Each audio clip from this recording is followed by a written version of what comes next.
जय हिंद साथियों, कैसे हैं आप लोग। उम्मीद करता हूँ आप लोग बहुत अच्छे से होंगे और रिवीजन वगैरह कर रहे होंगे। तो चलिए फिर आज एक नए टॉपिक के साथ मैं हाजिर हुआ हूँ। और आज का जो टॉपिक है वो है बहुत ही अद्वितीय प्रतिभा के धनी हमारे राजा राम मोहन राय साहब। ठीक है, राजा राम मोहन रॉय। ठीक है, आज हम इनकी चर्चा करेंगे। ये बहुत ही इंपॉर्टेंट जो है करेक्टर है इंडियन हिस्ट्री के अंदर और खासतौर पे मॉडर्न इंडियन हिस्ट्री में। ठीक है ना। First will talk about Raja Ram Mohan Roy and the roles he played to produce great awakening in the Indian society. क्योंकि भारत के अंदर जो है भारत की जो जनता थी, जो भारत का समाज था, बड़ा ही पिछड़ा हुआ था, अंधविश्वासों से घिरा हुआ था।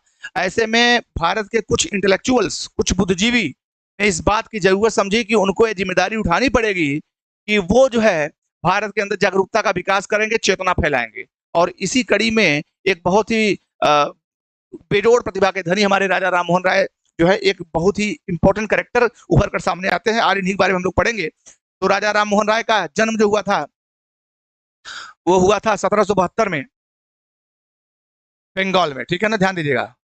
बंगाल में इनका जन्म हुआ था। बहुत ही ठीक ठाक परिवार से थे। बंगाल में जन्म हुआ था और बंगाल में जन्म लेने के पश्चात बंगाल में इनका जन्म हुआ था। इसके बाद इन्होंने बंगाल के अंदर तमाम प्रकार की बुराइयां और कुरीतियां देखी। ठीक है ना, बहुत सारी चीजें हो रही थी।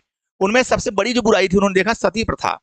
सती प्रथा एक ऐसी व्यवस्था थी जिसमें पति के मरने के पश्चात स्त्री को जबरन या जबरदस्ती उसी चिता पर या अलग चिता बना के एक साथ जलाया जाता था। और यह एक अमानवीय जो है वो घटना हुआ करती थी जो पूरे बंगाल के अंदर घटती थी। हालांकि अगर हम देखें और जांच पड़ताल करें तो ये बात सामने आती है कि ये प्रथा जो है वो अपर कास्ट राजपूत और ब्राह्मणों में सर्वाधिक जो है व्याप्त थी। हालांकि इसके लक्षण छोटे वर्गों में भी देखने को मिलते हैं लेकिन कम देखने को मिलते हैं। ठीक है, तो राजा राम मोहन राय के बारे में जो है बहुत सारी चीजें हैं। इन्होंने समाज को जागरूक करने का बीड़ा उठाया। सबसे पहले धार्मिक चेतना के विकास के लिए इसने अपनी भूमिका का निर्वहन किया, जिनमें हमने देखा कि इन्होंने एकेश्वरवाद का मत दिया, एकेश्वरवाद का उपदेश दिया और न केवल मत दिया बल्कि किताबें भी लिखी और सिद्धांत भी प्रोड्यूस किए। देखिए, तो पहला जो इन्होंने सिद्धांत दिया एकेश्वरवाद को, इन्होंने कहा ईश्वर एक है। एकेश्वरवाद का सिद्धांत इन्होंने दिया। ठीक है ना, क्या दिया? एकेश्वरवाद का सिद्धांत दिया। और इसके लिए इन्होंने किताब लिखी a gift to monotheist. Monotheist एक इन्होंने किताब लिखी है, गिफ्ट टू मोनोथिस्ट, अर्थात एकेश्वरवादियों के लिए उपहार। एकेश्वरवादियों के लिए उपहार। ठीक है, उपहार। ये कब लिखी इन्होंने? 1809 ईस्वी में लिखी। 1809 ईस्वी में। ठीक है ना। इनका मत था कि बहुत देवताओं में विश्वास न कर, बहुत भगवानों में विश्वास न कर, बल्कि हम लोग एक ईश्वर की आराधना करें और उसी की स्तुति करें। जब एक ईश्वर की आराधना करेंगे तो हम जो है सही मार्ग पर रहेंगे। ठीक है ना। जो भ्रमित आदमी होता है वो बहुदेववाद के चक्कर में भ्रमित होता है, तो बहुदेववाद का इन्होंने विरोध किया और एकेश्वरवाद का नारा दिया। ठीक है, अब इसी मत को अभी तो इन्होंने एक किताब लिखी और उसके माध्यम से 1809 में उसके माध्यम से इन्होंने उपदेश देना शुरू किया। अब इसके पश्चात इन्होंने क्या काम किया? इन्होंने क्या काम किया कि एक जो है एक सभा भी बनाई, एक जो है सभा भी बनाई इन्होंने एकेश्वरवाद के मत का प्रचार करने के लिए। और उस सभा का भैया नाम था आत्मीय सभा। क्या नाम था? आत्मीय सभा। ठीक है ना, आत्मीय सभा। और ये सभा बनाई इन्होंने 1815 ईस्वी में। ठीक है ना, आत्मीय सभा। इसका भी उद्देश्य क्या था?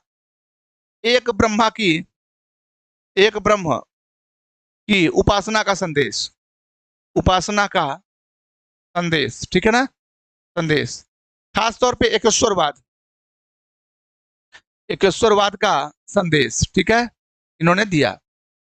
क्लियर है? तो इन्होंने कहा एकेश्वरवादी होना है और सब लोग एक ईश्वर की आराधना करिए, बहुदेववाद को मत मानिए। इसके अलावा इनके ऊपर सबसे बड़ा चैलेंज था सती प्रथा के खिलाफ। सती प्रथा बहुत बड़ी जो है कुरीति थी जो पूरे बंगाल के अंदर प्रैक्टिस की जाती थी। तो इन्होंने एक बहुत बीड़ा उठाया। और बीड़ा क्या उठाया? क्योंकि इनकी भाभी के साथ ऐसा हुआ, उनको सती करा दिया गया, जिससे इनके मन में बहुत ज्यादा गुस्सा भर आया, क्षोभ भर आया। और इन्होंने एक प्रतिज्ञा करी कि हम सती प्रथा को जब तक समाप्त नहीं करेंगे तब तक सुकून से नहीं बैठेंगे। इसके लिए इनका सोशल बाइकआउट भी हुआ। ध्यान दीजिएगा, इनके माता ने इनको घर से निकाल दिया, बड़ा सोशल बाइकआउट हुआ। लेकिन इसके बावजूद इन्होंने 1818 में ईस्वी में इन्होंने एंटी सती मूवमेंट, एंटी सती मूवमेंट शुरू किया, ठीक है ना, सती प्रथा के खिलाफ ये शुरू किया इन्होंने, एंटी सती मूवमेंट।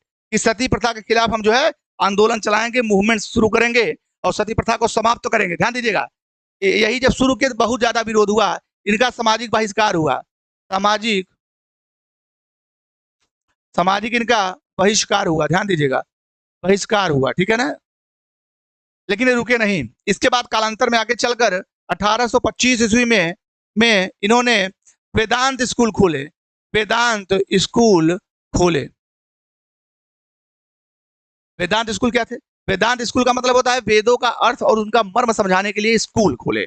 उनका मानना था कि अगर हम वेदांत स्कूल खोलेंगे और वेदों का मतलब समझा देंगे तो लोगों के अंदर से जो ये बुराइयां हैं समाप्त हो जाएंगी, क्योंकि कोई भी शास्त्र जो है सती प्रथा की बात नहीं करता। लोगों ने अपने मन मस्तिष्क में इस बात को बैठा रखा है कि शास्त्र कहता है सती कराओ और सती का कोई साक्ष्य मिलता नहीं है, तो वो ले जाकर लोगों को समझाते थे, ठीक है। चलिए, अब ये वेदांत स्कूल खोले, ये फैक्ट है, याद रखिएगा। इसके अलावा इन्होंने 1828 ईस्वी में एक समाज था जिसको बोलते हैं ब्रह्म समाज की स्थापना करी, ब्रह्म समाज की स्थापना की, ठीक है ना, स्थापना की, ब्रह्म समाज की स्थापना की। कब की? 1828 में। ब्रह्म समाज का उद्देश्य भी एकेश्वरवाद का मत का प्रचार करना था, तो इन्होंने मिला के मोनोथिज्म को आगे बढ़ाने का काम किया। इसके अलावा इन्होंने एक सबसे लास्ट वाला जो है वो है बिंदु, इन्होंने सती प्रथा समाप्त करने में मदद की। तो सती प्रथा का अंत इन्हीं के प्रयास से हुआ। सती प्रथा का अंत जो है वो 1829 ईस्वी में हुआ, ठीक है ना।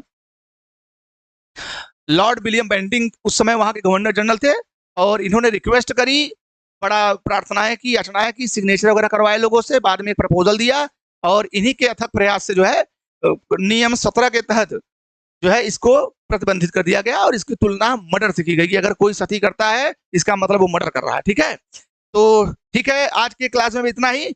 और आगे चलकर इनकी मृत्यु हो जाती है इंग्लैंड में, जब जो है अकबर द्वितीय इनको भेजता है पेंशन की बात करने के लिए इंग्लैंड, तो ब्रिस्टल में ही इनकी 1833 में मृत्यु हो जाती है, वहीं पे इनकी समाधि बन जाती है, ठीक है। तो बहुत ही जोरदार, बहुत ही इंपॉर्टेंट कैरेक्टर थे राजा राम मोहन राय।